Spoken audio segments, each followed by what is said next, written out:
المطففین الذین اذا اکتالوا علی الناس یستوفون واذا کالوہم او وزنوہم یخسرون الا یظن اولئک انہم مبعوثون لیوم عظیم یوم یقوم الناس لرب العالمین کلا ان کتاب الفجار لفی سجین وما ادراک ما سجین کتاب مرقوم ویل یومئذ للمکذبین الذین یکذبون بیوم الدین وما یکذب به الا کل معتد اثیم اذا تتلی علیہ آیاتنا قال اساطیر الاولین کلا بل رأن علی قلوبہم ما کانوا یکسبون کلا انہم عن ربہم یومئذ لمحجوبون صدق اللہ مولانا العظیم۔ حضرات، سورہ المطففین کی یہ ابتدائی آیات ہیں۔ سورہ المطففین مکی سورہ مبارکہ ہے اور اس کا موضوع بھی آخرت ہے۔ جس طرح دنیا ایک حقیقت ہے، سب اس پر ایمان رکھتے ہیں کہ کیونکہ اپنی آنکھوں سے اسے دیکھ رہے ہیں، لیکن قیامت برپا ہونے کے بعد ایک اور عالم اللہ تعالیٰ قائم کرے گا، یہ آخرت کہلاتا ہے، اور لوگ اس کو ماننے کے لیے تیار نہیں تھے۔ کہتے تھے یہ ممکن نہیں ہے کہ ہم مرنے کے بعد جب مٹی ہو جائیں گے تو دوبارہ زندہ ہوں۔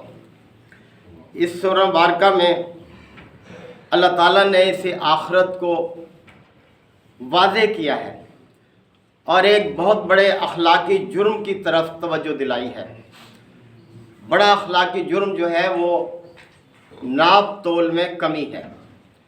یہ ایسا بڑا جرم ہے کہ جو ناقابل معافی ہے، اس لیے کہ یہ ظلم ہے۔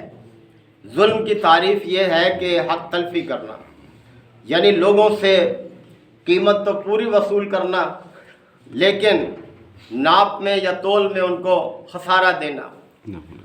اللہ تعالیٰ کے پیغمبر نے مفلس کی ایک تعریف کی ہے، واضح کیا ہے مفلس کون ہے میری امت کا۔ صحابہ کرام سے آپ صلی اللہ علیہ وسلم نے سوال کیا، بتاؤ مفلس کون ہے۔ دیکھیں، یہ بھی ایک انداز ہے بات کو واضح کرنے کا کہ سوال کر کے پھر اس کو خود ہی واضح کیا جائے۔ جیسے کہ کلاس میں استاد کوئی عنوان واضح کرنے کے لیے پہلے طلباء سے سوال کرتا ہے تاکہ وہ ایک سوچ میں پڑ جائیں کہ کیا جواب ہو سکتا ہے اس کا، اور پھر خود ہی جواب دیتا ہے استاد، اس کی وضاحت کرتا ہے۔ اس طریقے کو ہم برین سٹارمنگ کہتے ہیں۔ یہ میتھڈ ہے تعلیم دینے کا کلاس میں۔ تو آپ صلی اللہ علیہ وسلم نے پوچھا مفلس کون ہوتا ہے؟ صحابہ فرمانے لگے کہ جس کے پاس گزر بسر کے لیے کچھ نہ ہو، ہم تو اسی کو مفلس سمجھتے ہیں۔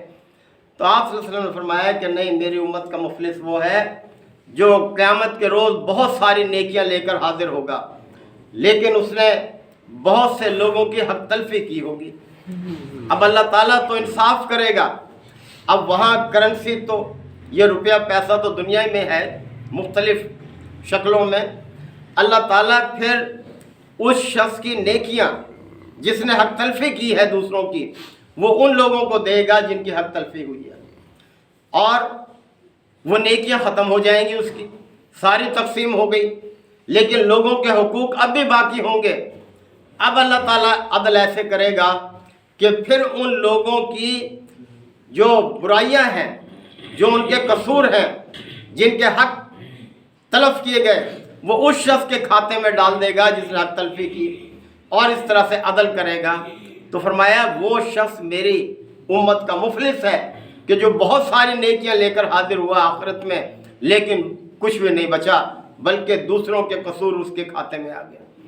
تو قیامت کا یقین رکھنے والے لوگ جو آخرت کا یقین رکھتے ہیں کہ ہمیں ایک دن اپنے رب کے سامنے پیش ہونا ہے، حساب کتاب ہونا ہے، وہ کبھی بھی یہ اخلاقی جرم نہیں کرتے، یعنی لوگوں کو ناپ تول میں کمی نہیں کرتے۔ تو فرمایا جا رہا ہے کہ ویل للمطففین، ہلاکت ہے، بربادی ہے مطففین کے لیے۔ مطففین یہ تطفیف سے مشتق ہے۔